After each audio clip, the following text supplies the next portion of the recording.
ಆತ್ಮೀಯ ವೀಕ್ಷಕರೆಲ್ಲರಿಗೂ ಕೂಡ ಸ್ಕಂದ ಬ್ಲಾಗಿಗೆ ಆತ್ಮೀಯವಾಗಿ ಸ್ವಾಗತಿಸ್ತಾ ಇಂದು ನಾನು ಒಂದು ಹೊಸ ಲೇಖನವನ್ನು ಬರೆದು ತಂದಿರುತ್ತೇನೆ. ಲೇಖನದ ಹೆಸರು ಗುರುವಿಗೆ ನಮನ ಅಂತ ಹೇಳಿ. ಇದು ನಾನು 1ನೇ ಕ್ಲಾಸಿಂದ ಹಿಡಿದು B.Edನವರೆಗೆ ನನ್ನ ಶಿಕ್ಷಕರು ನನ್ನ ಮೇಲೆ ಯಾವ ರೀತಿಯಾಗಿ ಪ್ರಭಾವ ಬೀರಿದ್ರು ಅದರ ಕುರಿತಾಗಿ ಇರುವಂಥದ್ದು. ಗುರುವಿಗೆ ನಮನ. ನನಗೆ 1ನೇ ತರಗತಿಯಲ್ಲಿ ಶಿಕ್ಷಕಿಯಾಗಿದ್ದಂತಹ ನನ್ನ ಪ್ರೀತಿಯ ಶಿಕ್ಷಕಿಗೆ ಅಕ್ಕರೆಯಲ್ಲಿ ಅಕ್ಷರಗಳನ್ನು ಕಳಿಸಿದ್ದಕ್ಕಾಗಿ ಪ್ರೀತಿಪೂರ್ವಕ ಪ್ರಣಾಮಗಳು. ಇನ್ನು ಮಾಧ್ಯಮಿಕ ಶಾಲೆಯಲ್ಲಿ ನನ್ನ ಶಿಕ್ಷಕರ ಜೊತೆಗಿನ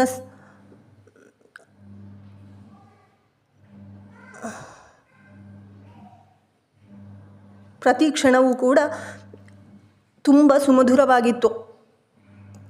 ನನ್ನಲ್ಲಿ ಮೊದಲ ಬಾರಿಗೆ ಸಾಹಿತ್ಯದ ಬಗ್ಗೆ ಆಸಕ್ತಿಯನ್ನು ಬೆಳೆಸಿದವರು ಕನ್ನಡ ಅಧ್ಯಾಪಕರು. ಆಗೆಲ್ಲ ಡೆಸ್ಕಿನ ಮೇಲೆ ಪೆನ್ನು ಅಥವಾ ಪೆನ್ಸಿಲ್ನಲ್ಲಿ ಕವನಗಳನ್ನು ಬರೆಯುತ್ತಿದ್ದೆ. ಕನ್ನಡ ಶಿಕ್ಷಕರು ಮಕ್ಕಳೇ ನಿಮ್ಮ ಜೀವನದ ಆಗು ಹೋಗುಗಳ ಬಗ್ಗೆ ಬರೆಯಿರಿ ಎಂದು ಹೇಳಿ ಹುರಿತುಂಬಿಸುತ್ತಿದ್ದರು. ಅವರ ಹಳೆಯ ವಿದ್ಯಾರ್ಥಿಯಾದಂತಹ ಒಬ್ಬ ವಿದ್ಯಾರ್ಥಿ, ಅವನು ಜರ್ನಲಿಸ್ಟ್ ಆಗಿದ್ದಾಗ, ಅವನ ಹೆಸರು ಮಾತ್ರ ಹೇಳಲಿಕ್ಕೆ ನಾನು ಇಷ್ಟಪಡೋದಿಲ್ಲ, ಅಷ್ಟು ಅದ್ಭುತವಾಗಿ ಬರ್ತಾ ಇದ್ದ. ಅವನು ಬರೆದಂತಹ ಲೇಖನಗಳು ಅಂದರೆ ಆರ್ಟಿಕಲ್ಸನ್ನು ಪೇಪರಲ್ಲಿ ಬರ್ತಾ ಇತ್ತು. ಆ ಆರ್ಟಿಕಲ್ಸನ್ನು ನಮಗೆ ಓದಲಿಕ್ಕೆ ಕೊಡ್ತಾಯಿದ್ರು. ಆಂಗ್ಲ ಭಾಷಾ ಶಿಕ್ಷಕರು ತುಂಬ ಸರಳ ಜೀವಿ, ಅದೊಂದು ಮರೆಯಲಾಗದ ಮಾಣಿಕ್ಯ. ನನಗೆ ನನ್ನ ಶಿಕ್ಷಣಕ್ಕೆ ಎಲ್ಲ ರೀತಿಯ ಸಹಕಾರವನ್ನು ನೀಡಿದವರು. ನಮ್ಮ ಮನೆಯ ಪಕ್ಕದಲ್ಲೇ ವಾಸವಾಗಿದ್ದರು. ಇನ್ನು ಗಣಿತ ಶಿಕ್ಷಕಿಯೋ ಮಾತೃ ಹೃದಯದವರು. ಸಾಮಾನ್ಯವಾಗಿ ಗಣಿತ ಶಿಕ್ಷಕರ ಬಗ್ಗೆ ಎಲ್ಲರಿಗೂ ಕೂಡ ಭಯ ಇರ್ತದೆ. ಆದರೆ ಇವರು ಯಾವುದೇ ಒಂದು ವಿದ್ಯಾರ್ಥಿಗೆ ಕೂಡ ಒಂದು ಬಾರಿಯೂ ಹೊಡೆದದ್ದನ್ನು ನಾನು ನೋಡಿಲ್ಲ.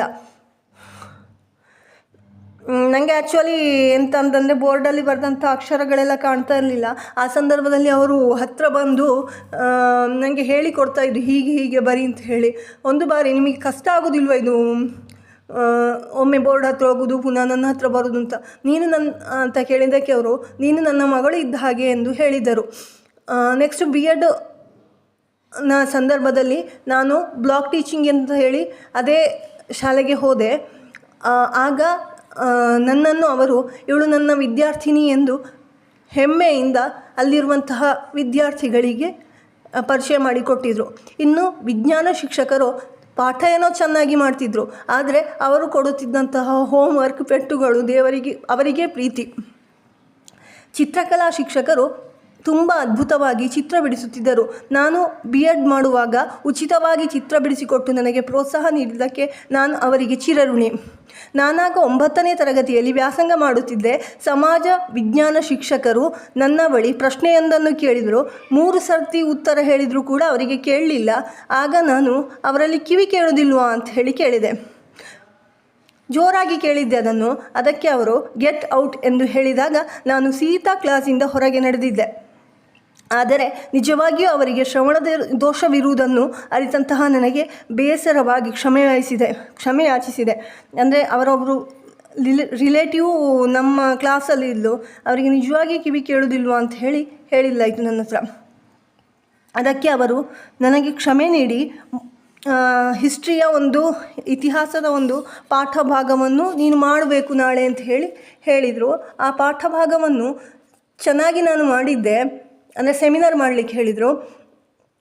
ಶಿಕ್ಷಕ ವೃತ್ತಿ ನಿನಗೆ ಹೇಳಿ ಮಾಡಿಸಿದಂತಿದೆ ಎಂದಿದ್ದರು. ಒಂದು ಪೆನ್ನನ್ನು ಕೂಡ ಗಿಫ್ಟಾಗಿ ನನಗೆ ಪ್ರೈಸಾಗಿ ಕೊಟ್ಟಿದ್ದರು. ಇನ್ನು ಕಾಲೇಜು ಶಿಕ್ಷಣಕ್ಕೆ ಕಾಲಿಟ್ಟಾಗ ನನ್ನ ಮೇಲೆ ತುಂಬ ಪ್ರಭಾವವನ್ನು ಬೀರಿದವರು ಪ್ರಾಂಶುಪಾಲೆ. ಅವರು ಪಾಠ ಮಾಡ್ತಾ ಇದ್ದ ರೀತಿ ತುಂಬ ಅದ್ಭುತವಾಗಿತ್ತು. ನಾನು PUC ಆದಮೇಲೆ ಶಿಕ್ಷಣಕ್ಕೆ ಅಲ್ಪ ವಿರಾಮವನ್ನು ಹಾಕಿದೆ. ಆಗ ಅವರು ಕಂಪ್ಯೂಟರ್ ಶಿಕ್ಷಣಕ್ಕೆ ನನಗೆ ಪ್ರೋತ್ಸಾಹ ನೀಡಿದರು. ಇನ್ನು ಆಂಗ್ಲ ಭಾಷಾ ಶಿಕ್ಷಕರು ಪಾಠ ತುಂಬ ಚೆನ್ನಾಗಿ ಮಾಡ್ತಾಯಿದ್ರು. ನಾನು ಮಾಡದಂತಹ ಒಂದು ತಪ್ಪಿಗೆ ನನ್ನನ್ನು ಅಪರಾಧಿ ಸ್ಥಾನದಲ್ಲಿ ನಿಲ್ಲಿಸಿದ್ದು ಇವತ್ತಿಗೂ ಕೂಡ ನನಗೆ ತುಂಬ ಬೇಜಾರು ಉಂಟು. ಕನ್ನಡ ಉಪನ್ಯಾಸಕಿ ಎಂದರೆ ನಮಗೆ ಯಾಕೋ ಎಲ್ಲಿಲ್ಲದ ಭಯ. ನಾನು PUC ಮುಗಿಸಿ TC ತೆಗೆದುಕೊಂಡು ಹೋಗುವಂತಹ ಸಂದರ್ಭದಲ್ಲಿ ಅವರು ಅವರ ಜೀವನದಲ್ಲಿ ಅನುಭವಿಸಿದಂತಹ ನೋವುಗಳ ಬಗ್ಗೆ ತಿಳಿಸಿ ಮುಂದೊಂದು ದಿನ ನಿನಗೆ ಒಳ್ಳೆಯದಾಗಲಿ ಅಂತ ಹೇಳಿ ಹಾರೈಸಿದರು. ಇನ್ನು ಪದವಿ ಶಿಕ್ಷಣವನ್ನು ಪಡೆಯುವಾಗ ನಾನು ಕಲಿದಂತಹ ಕಾಲೇಜಿನ ಉಪನ್ಯಾಸಕರೆಲ್ಲರೂ ಕೂಡ ನಮ್ಮನ್ನು ಗೆಳೆಯರ ಹಾಗೆ ನೋಡ್ತಾ ಇದ್ದರು. ಗ್ರಂಥಪಾಲಕರಾಗಲಿ ಉಪನ್ಯಾಸಕ ವೃಂದದವರಾಗಲಿ ನಮ್ಮನ್ನು ಫ್ರೆಂಡ್ಲಿಯಾಗಿ ಟ್ರೀಟ್ ಮಾಡ್ತಾಯಿದ್ರು. ಇನ್ನು ಇಲ್ಲಿ ಡಿಗ್ರಿಯಲ್ಲಿ ಅಂದರೆ ಪದವಿ ಪಡೆಯುವಂಥ ಸಂದರ್ಭದಲ್ಲಿ ಪುಸ್ತಕಗಳಿಗೆ ಕೊರತೆ ಇತ್ತು. ನನಗೆ ಇಂಗ್ಲೀಷಲ್ಲಿ ಬರಿತಾ ಇದ್ದದ್ದು ನಾನು. ಆ ಸಂದರ್ಭದಲ್ಲಿ ಇತಿಹಾಸ ಉಪನ್ಯಾಸಕರು ಅವರು ಪಾಠ ಮಾಡಲಿಕ್ಕೆ ಯೂಸ್ ಮಾಡ್ತಾ ಇದ್ದಂತಹ ಟೆಕ್ಸ್ಟ್ ಬುಕ್ಕನ್ನು ಕೊಟ್ಟು ಓದಿ ಆದಮೇಲೆ ಕೊಡು ಹೇಳಿ ನನಗೆ ಅವರ ಪುಸ್ತಕವನ್ನು ಕೊಟ್ಟು ನನಗೆ ತುಂಬ ಸಪೋರ್ಟ್ ಮಾಡಿದರು. ಇನ್ನು ಬಿ ಎಡ್ನಲ್ಲಿರುವಾಗ ಇಂಗ್ಲೀಷ್ ಭಾಷಾ ಉಪನ್ಯಾಸಕರು ನನ್ನ ಮೇಲೆ ಬಹಳ ಪ್ರಭಾವವನ್ನು ಬೀರಿದರು. ತುಂಬ ಶಿಸ್ತಿನ ಸಿಪಾಯಿ. ನನ್ನಲ್ಲಿ ಒಂದು 5-6 ಸರ್ತಿ ಲೆಸನ್ ಪ್ಲ್ಯಾನನ್ನು ಬರೆಸಿ, ಅಂದರೆ ಎಷ್ಟು ಬರೆದ್ರೂ ಕೂಡ ನೀನು ಇದು ಬರೆದದ್ದು ಸರಿಯಾಗಿಲ್ಲ, ಪುನಃ ಬರ್ದುತ್ತಾ ಅಂತ ಹೇಳಿ ಹೇಳ್ತಾ ಇದ್ದರು.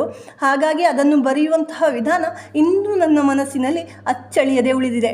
ಇನ್ನು ಅಂತಿಮವಾಗಿ 4 ಅಕ್ಷರವನ್ನು ಕಲಿಸಿದ ಮಾತ್ರಕ್ಕೆ ಒಬ್ಬ ಗುರು ಆಗಲಿಕ್ಕೆ ಸಾಧ್ಯ ಇಲ್ಲ. ವಿದ್ಯಾರ್ಥಿಗಳಲ್ಲಿ ಪ್ರೀತಿ, ಸಹನೆ, ತಾಳ್ಮೆ ಎಂತಹ ಉತ್ತಮ ಗುಣಗಳು ಮೈಗೂಡಿಸಿಕೊಂಡಾಗ ಮಾತ್ರ ಒಬ್ಬ ಉತ್ತಮ ಶಿಕ್ಷಕನಾಗಲಿಕ್ಕೆ ಸಾಧ್ಯ ಅಂತ ಹೇಳ್ತಾ ಇವತ್ತಿನ ಬ್ಲಾಗನ್ನು ನಾನು ಮುಗಿಸ್ತಾ ಇದ್ದೇನೆ.